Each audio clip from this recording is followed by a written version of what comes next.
Well, good morning. This is the old-fashioned Sunday school in its purest form.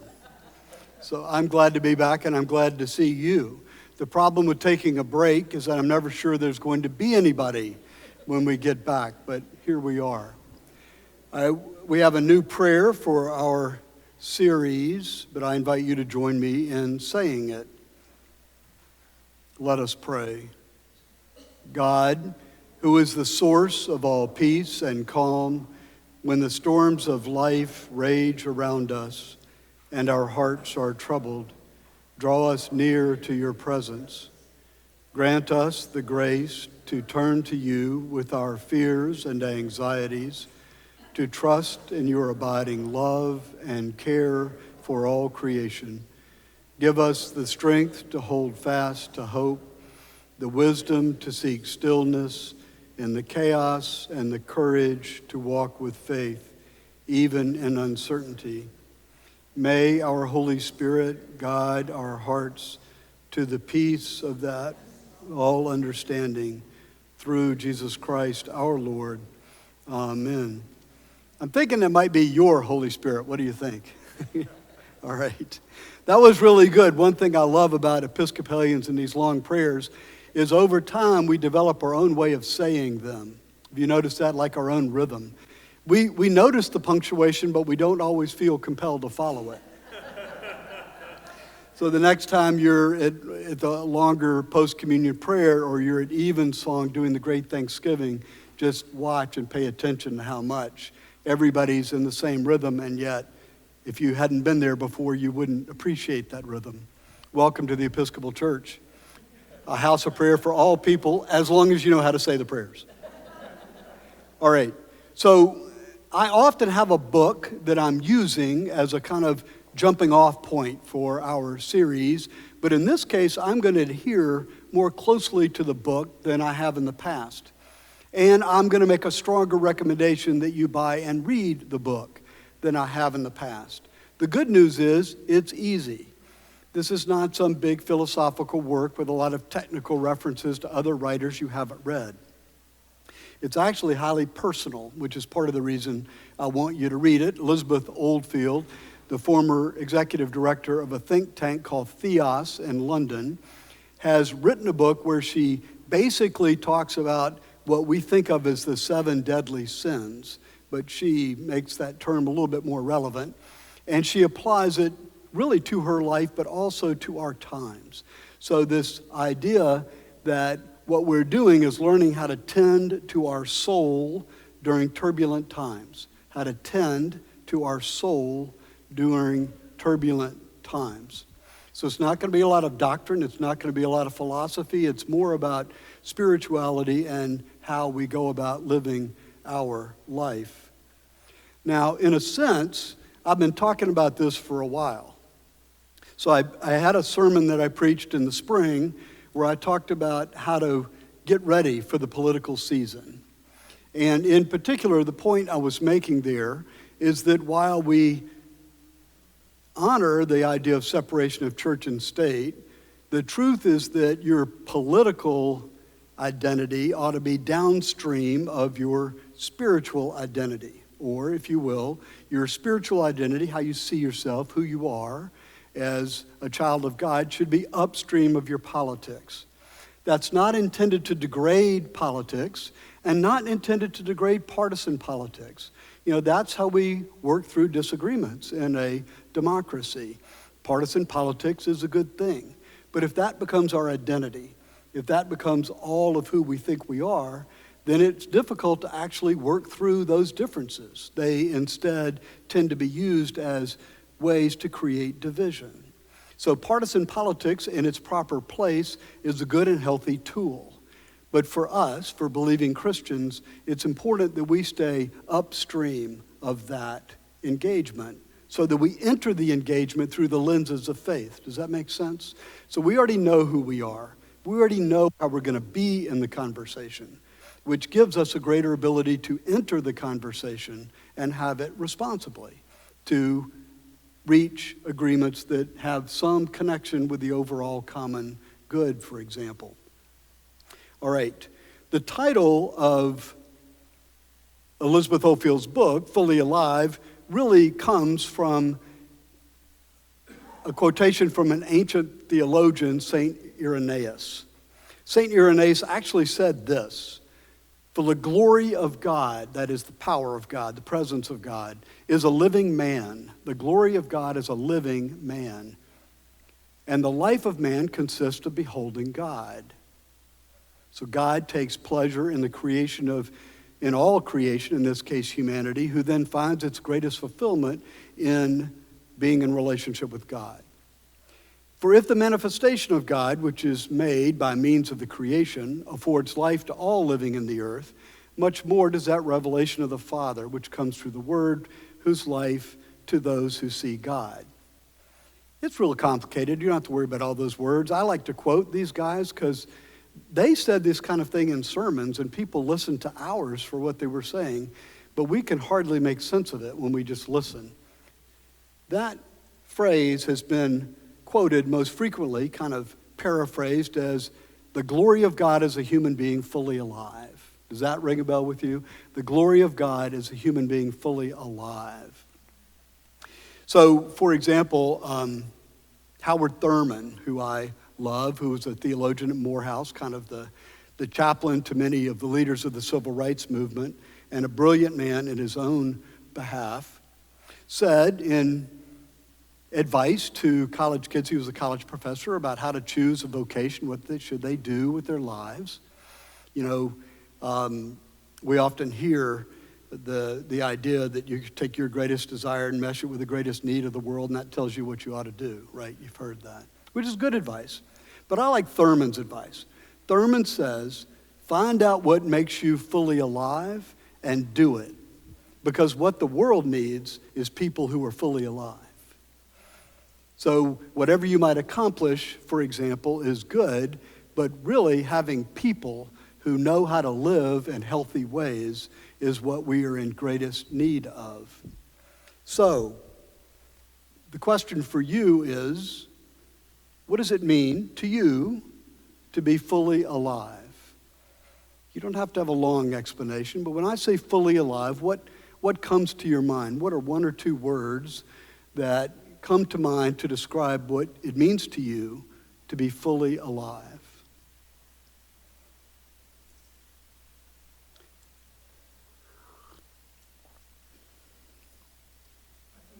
Would mean, or does mean, to be aware in the present. Aware and present. In the Nice. present. Aware in the present. Thank you. Yes. Yeah. There are no wrong answers. It is you. Say it again. Productive. All right. Kathy, did you have a... Okay. For me, because I'm isolated a good bit, it's to be in constant conversation with God. Constant conversation with God. Thank you.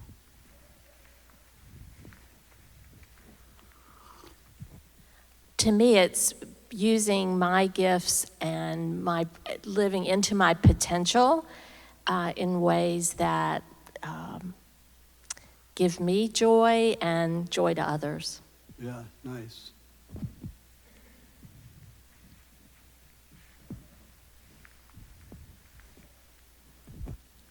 I think to be fully alive, you have to be with somebody or with a group. You can't go it alone. You need the interaction amongst individuals in order to keep you happy and keep you intellectually stimulated, which is, I think, important for your whole being. Nice. So engaged and connected. Yeah. Susan. In the flow. In the Whatever flow. your flow is.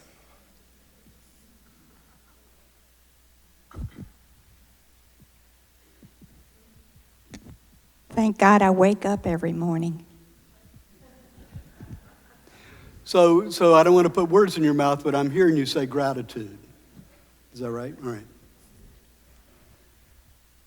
What else? Just want to get a sense where you are. All right, thank you for that. Elizabeth Oldfield answers this question in this book, and for her, to be fully alive is to live a life rich in gratitude, humility, connection, and community. So it sounds like we're kind of in the flow with Elizabeth Oldfield so far, right? That she's really grounding her sense of what it means to be fully alive in relationship requiring gratitude, humility, and community. But that leads me to a question, and that is, how do you define sin? So we talked about what it means to be fully alive. How then would you define sin? Again, I'm not looking for theologically correct doctrine. Just what do you think sin is? If you hate it, then you can just say, I hate the whole concept.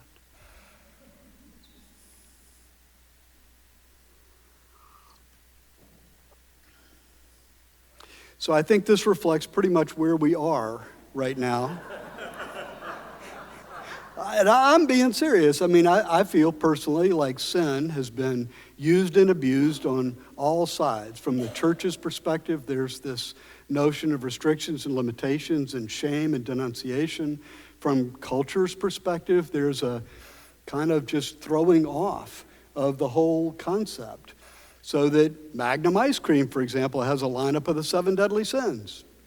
And you can get all kinds of little things in your ice cream, right? The 7 deadly sins winds up being really pleasure, right? Some pleasure that you think maybe you shouldn't have. That's the cultural definition of sin. While the church, in many cases, is still carrying around sin as being some great fallen thing for which Christ died. Does that sound fair? And I think for many of us, we find it most helpful simply to be silent. And that's how I interpret your answer to the question. Oldfield, though, gives us something to work with that I think is going to be helpful.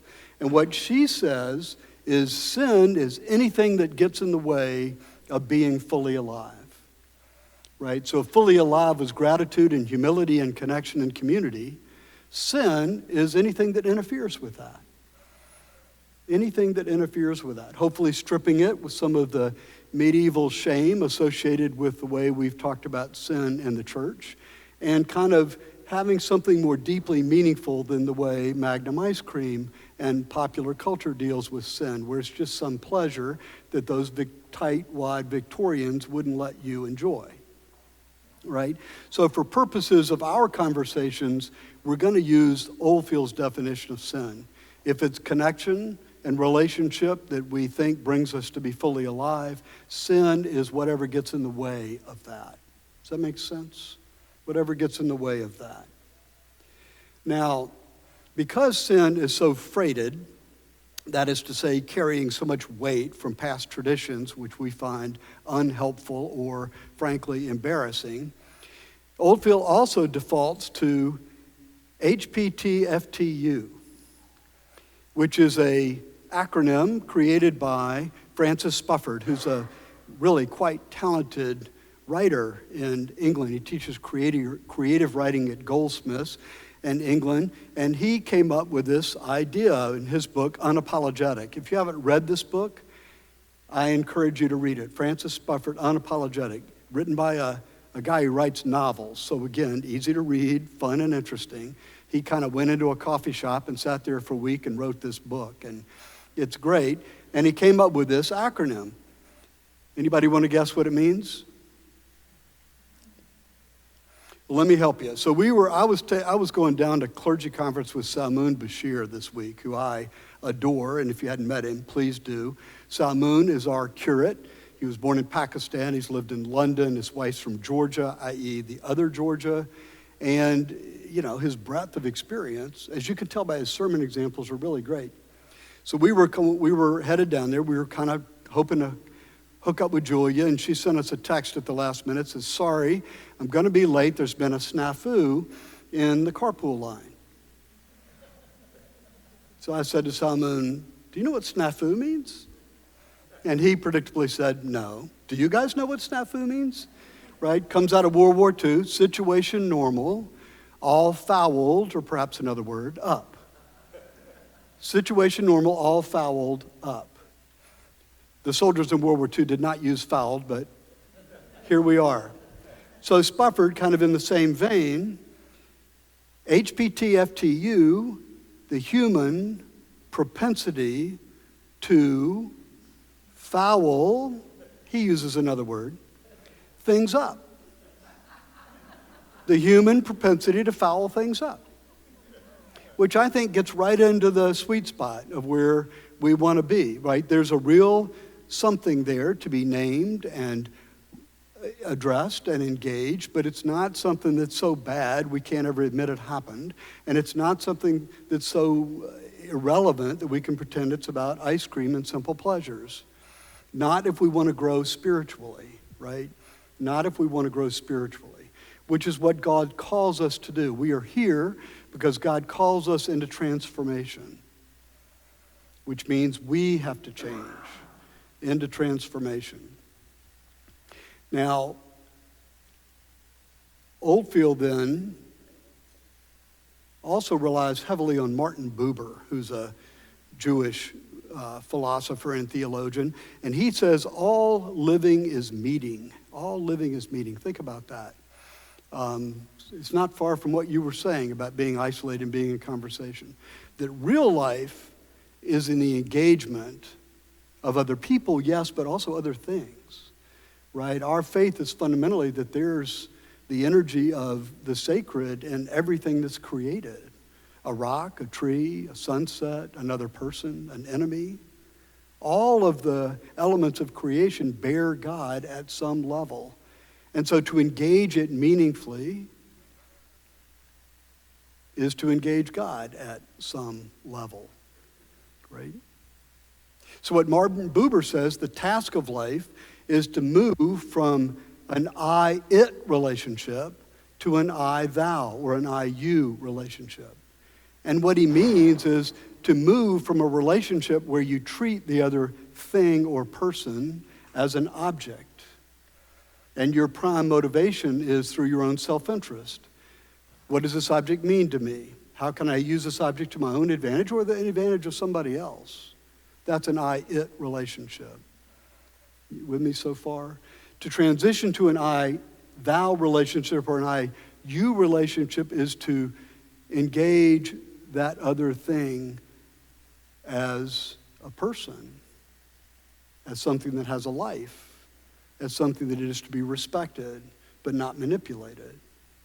The word we sometimes use in common parlance is instrumentalize, right? Instrumentalize. How do you go through life without instrumentalizing everything? Walk into a cocktail party, particularly if you have to sell something, right? When I was practicing law, I'm looking for clients. I'm trying to sell my services. I go to a cocktail party with a whole bunch of professionals there.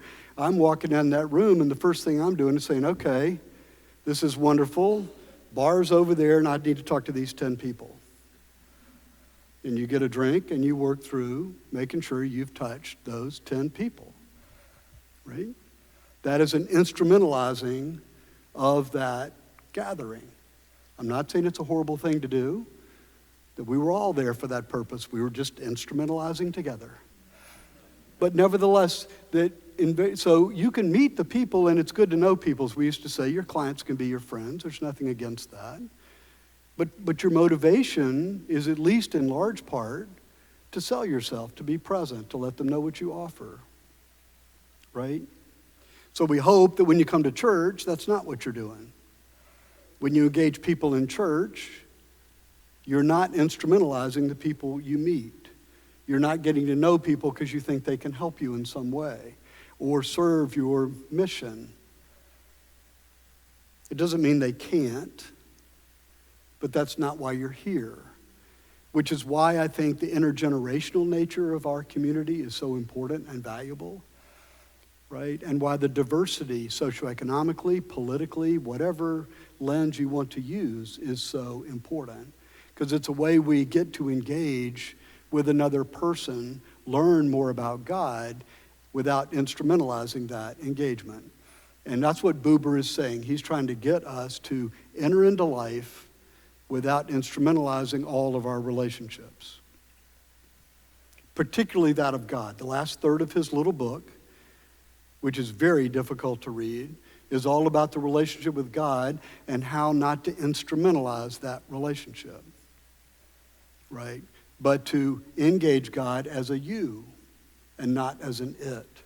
Not as a distant power that if we say the right things will help us in some way or cease to punish us, but instead as a you, somebody to be in relationship with, so that I grow.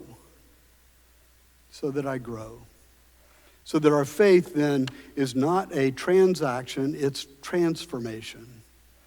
So let me give you an example. Stay with me, I'm going to offend everybody before I'm done. So there's the idea on the conservative side of forgiveness. And the model works like this. If I, you can correct me at any moment, if I profess my faith by my cognitive assent, my belief in certain propositional statements, certain doctrines, I say the right things, then God, this somewhat distant deity, all-powerful source of life, is going to move merit from Jesus' account to my account, and I'm going to be forgiven. I don't really have to change my behavior beyond that propositional consent, and I'm assured of going to heaven when the time comes. Does that make sense? This is not a caricature. It's not how we see things, but it's not a caricature. The reason I want to raise it with you is because while it's easy to see what's going on there, we do, without being so explicit, sometimes adopt that basic model, right? If I just believe in God, it's going to be good. Well, I'm not saying it's not going to be good if you believe in God. I'm saying that's not how it works. Because that is a transaction. Do you see how that is? No, it's a transaction. I say what God wants me to say. God solves my problem for me. I don't really have to change. Okay, on the liberal side, you can see the same transactional structure with a liberal focus on liberating people from the structures of oppression that exist in society. Because you don't have to change. You just have to get other people to change. If you will see the evil that's inherent in these structures and change, then everything is fine. That's a transaction. We might like the results of the transaction, and they're certainly good in liberating people from structures of oppression, but if that's all your faith is about, and you're not transforming, then fundamentally that's not going to work. But more importantly, you aren't going to change. So my argument is our faith is about transformation, not transaction. And when we allow ourselves to be taken up in transaction, our focus gets narrowed, and we wind up being more open to the human propensity to foul things up. Because now it's about changing other people, even for good purposes. T.S. Eliot once said that we have this constant desire to create a system that will generate good without having to have good people.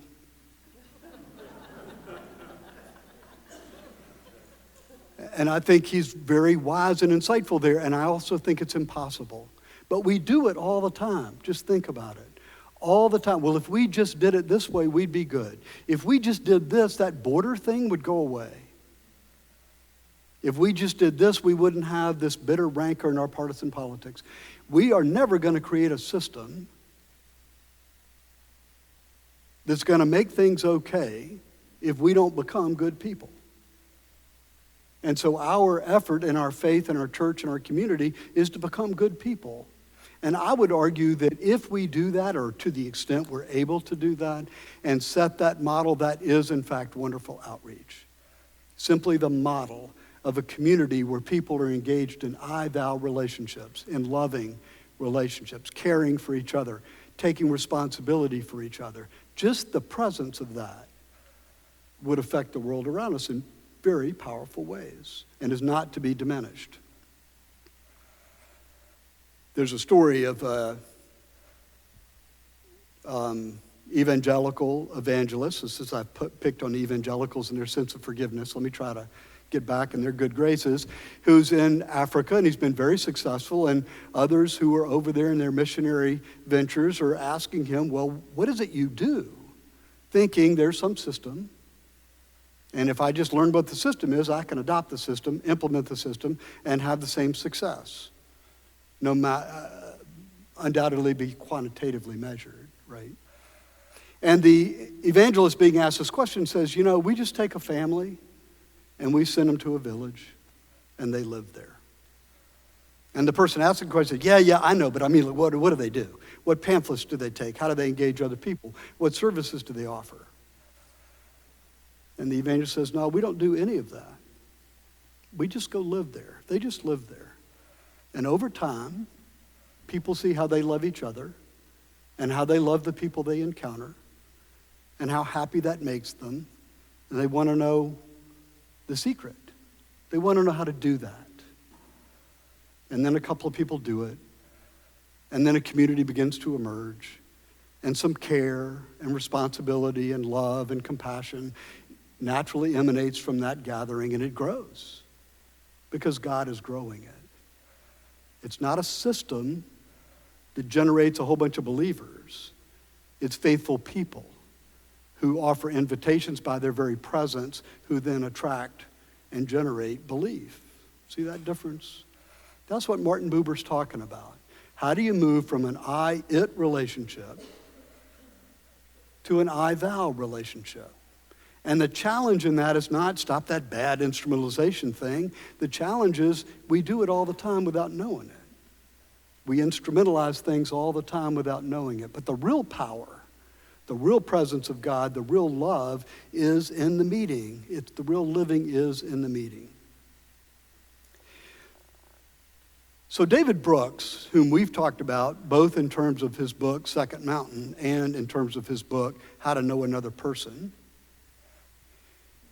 David Brooks is used to be the conservative New York Times columnist. I don't think he thinks he's conservative anymore, and I don't think anybody else does either. But he grew up Jewish and then kind of converted to Christianity and is now maybe backsliding a little bit, unwilling to claim what he is, except a virtue ethicist. So good people are really a primary focus of his.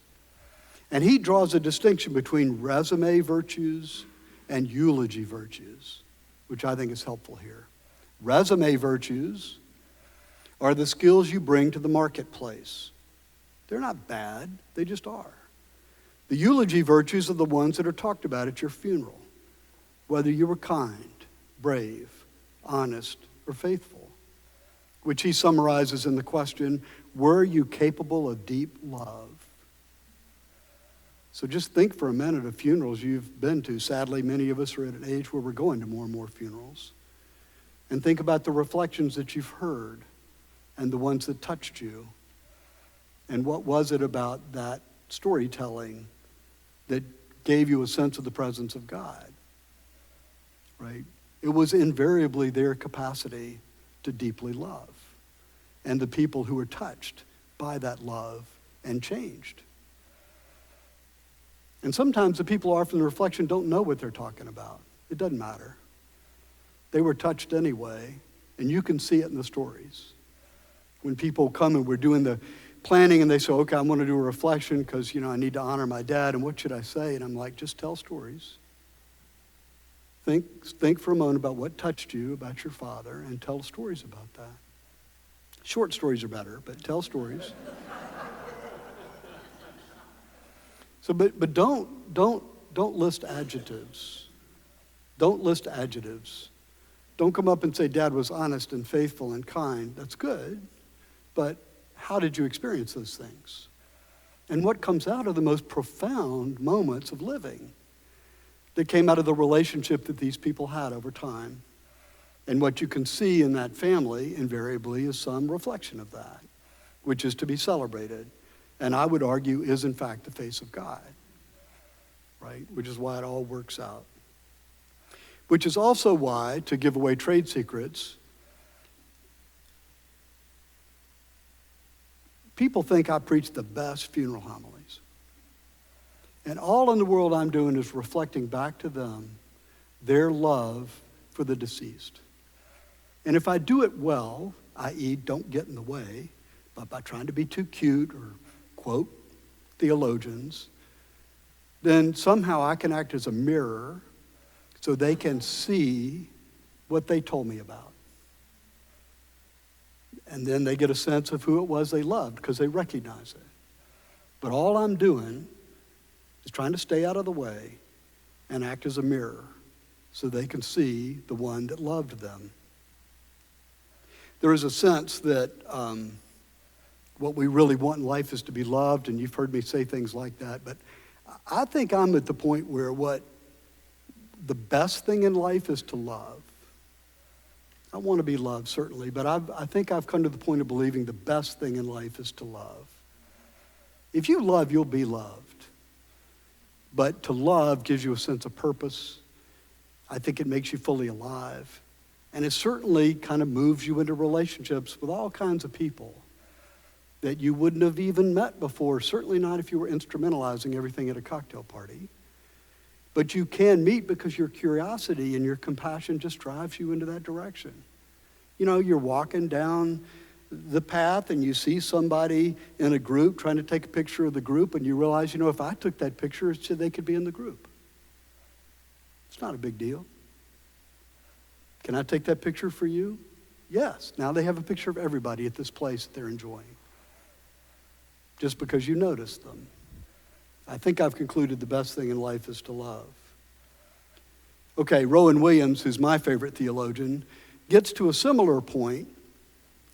So we're back to what's fully alive and what constitutes sin and our human propensity to mess things up, which I'm arguing largely comes about from our instrumentalizing relationships. That's how we are constantly getting in the way and costing ourselves the kinds of deep love that we might otherwise experience.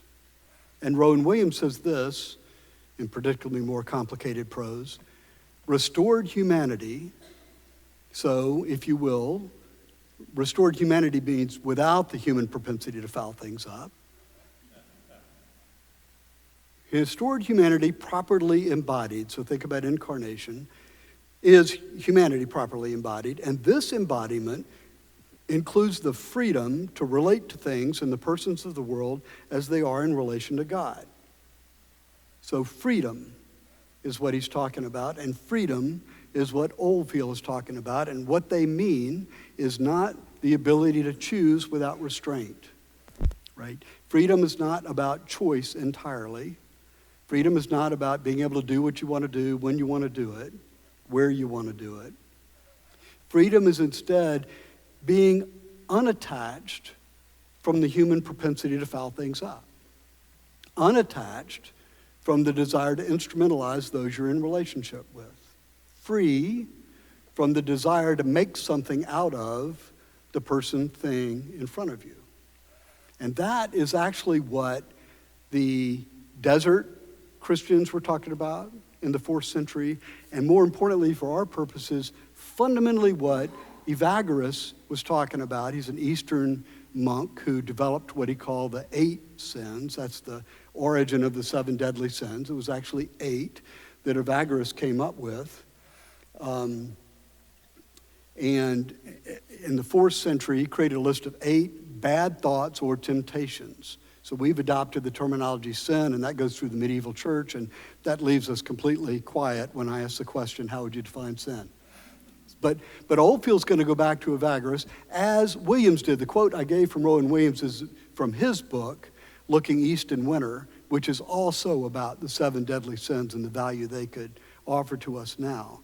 Those bad thoughts or temptations were gluttony, lust, avarice, sadness, anger, acedia, vainglory, and pride. And over time, people have added and subtracted and combined, and we went from 8 to 7. Then Oldfield, and I think very helpfully, takes those 7 sins, wrath, avarice, acedia, envy, gluttony, lust, and pride, And a lot of people have addressed these. Said, Richard Rohr has a book where he does it kind of based on an Enneagram. And other people have looked at the 7 deadly sins as good structures for a spiritual life. But what Oldfield does, which I think is so valuable, is she doesn't just focus on the sin, if you will, the obstacle, the impediment, so we can learn all about that. That to me is a lot like riding your bike and then wanting to miss that crack in the sidewalk by looking at it. You know what happens if you're on a bike and you look at that crack? You run into it. So I've never found it particularly helpful to spend a lot of time learning about sin. It only seemed to make me a better sinner. And I didn't feel like I needed a lot of improvement in that area. So it helps me to think, to be aware of that so I can name it when I'm falling into it, but it helps me to have some sense of what I might do instead, right? Some sense of what the fruits of the Spirit are, to go into Paul's list in Galatians.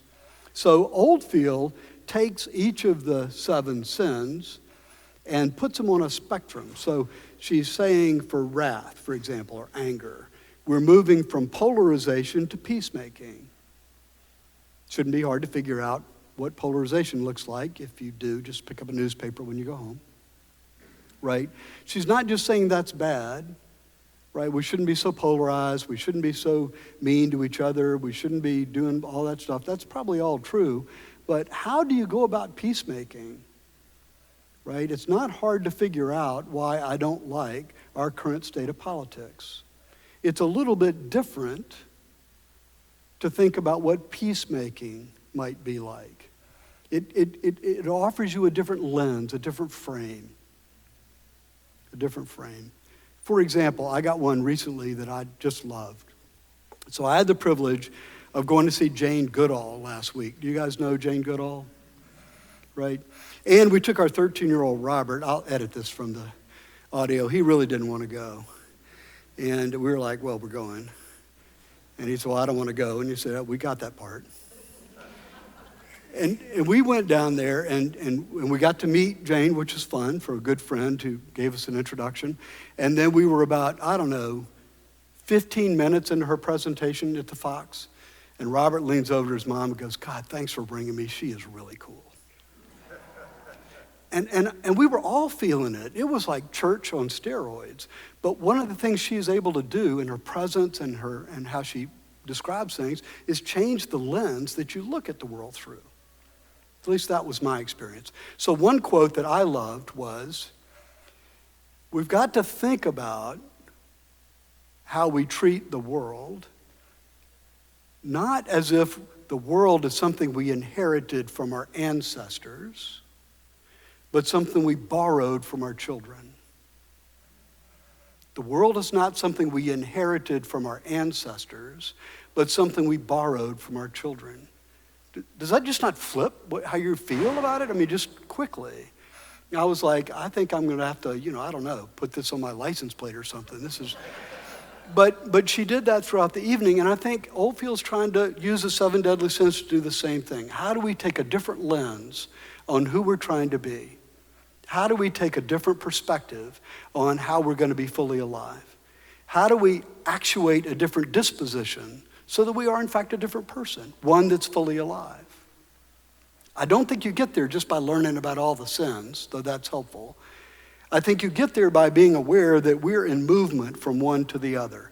So wrath, avarice, suffocation to gratitude, which you guys know I believe is the cornerstone of our spiritual life, gratitude. Acedia, from distraction to attention. Envy, from status anxiety to belatedness. Surely that was supposed to be belovedness. Gluttony, from numbing to ecstasy. Lust, from objectification to sexual humanism. We're probably gonna we might miss the lust episode. Yeah, I'm just warning you, if the schedule gets tough and we have to skip one, it's gonna be this. And pride, from individualism to community. But I hope you can see just by listing it. So each class we're going to go through one of these. And she tells stories out of her own life, which are wonderful. And then she's got a podcast, which called The Sacred. And in her podcast, She's got a section, if you want to go into it, you can find it wherever you get your podcast.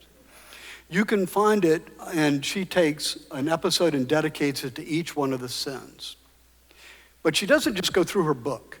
What she does is pick an author or some public person who is dealing with something that she thinks falls into that category. So one was a philosopher she interviewed about how to live a vulnerable life. One was a novelist that she interviewed who had just written a book about awe. They're single things where personalities are engaged and explores this movement in the context of something else. So you can read her book, but if you're interested in any part of it, you can go to this podcast and hear another conversation where she takes it into another realm, thereby giving you another perspective on it. Okay, so I think we are all blessed with a certain propensity to foul things up.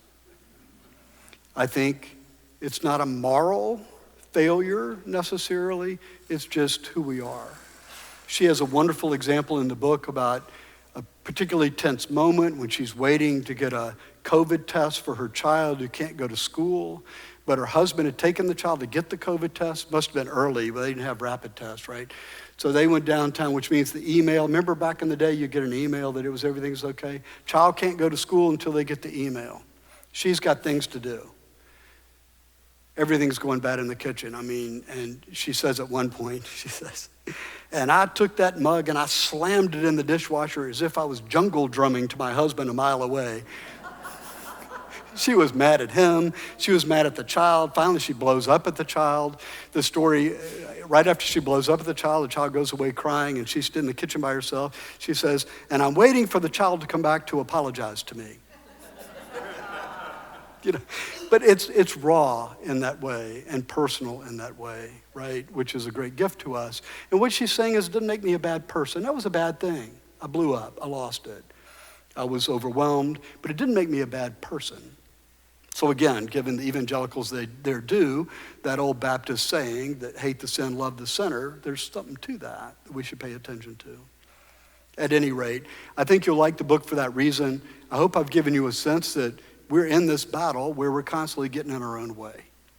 We're looking for freedom from that propensity. We're looking for freedom from that propensity. And there are practices and other ways that we can begin to do that. It's not going to work right away. This is not a weight loss diet, right? It is something, we screw up. We're forgiven. We screw up again, hopefully not quite as bad. We're forgiven. That's how the life of faith works, incrementally. And I think this book will help us do that. All right. I've left you more time than I usually do, which means I probably didn't think I said anything controversial. Do you have any questions, comments, thoughts, reactions? Yes, ma'am. Good to see you, Nora. This book is a hard read. I think it's an easy read. I really wanted to know that before I bought it. Thank you. You were wise to ask me. Every time that we get a new bookstore manager and they come to me and say, would you curate a shelf? And I'm like, nobody wants to read what I'm reading. But you will want to read this. It's an easy read because she wants to be accessible. That's a goal of hers.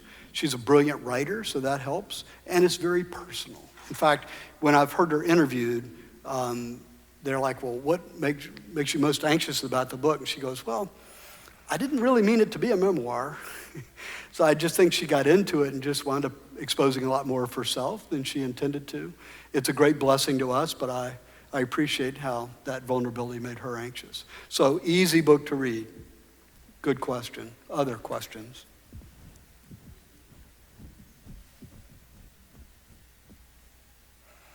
All right.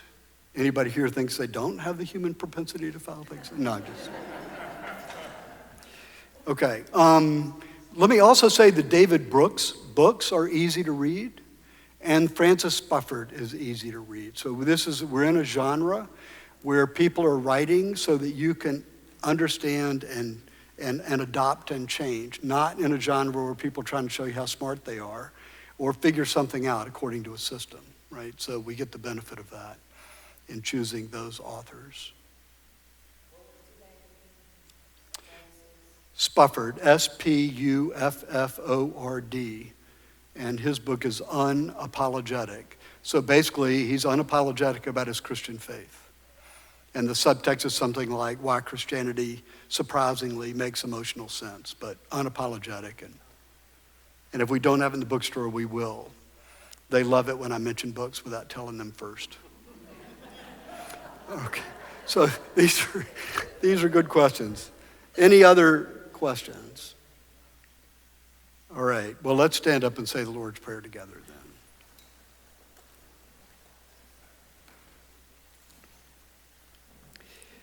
Our Father, who art in heaven, hallowed be thy name. Thy kingdom come, thy will be done, on earth as it is in heaven. Give us this day our daily bread, and forgive us our trespasses, as we forgive those who trespass against us. And lead us not into temptation, but deliver us from evil. For thine is the kingdom, and the power, and the glory, forever and ever. Amen. Go in peace to love and serve the Lord.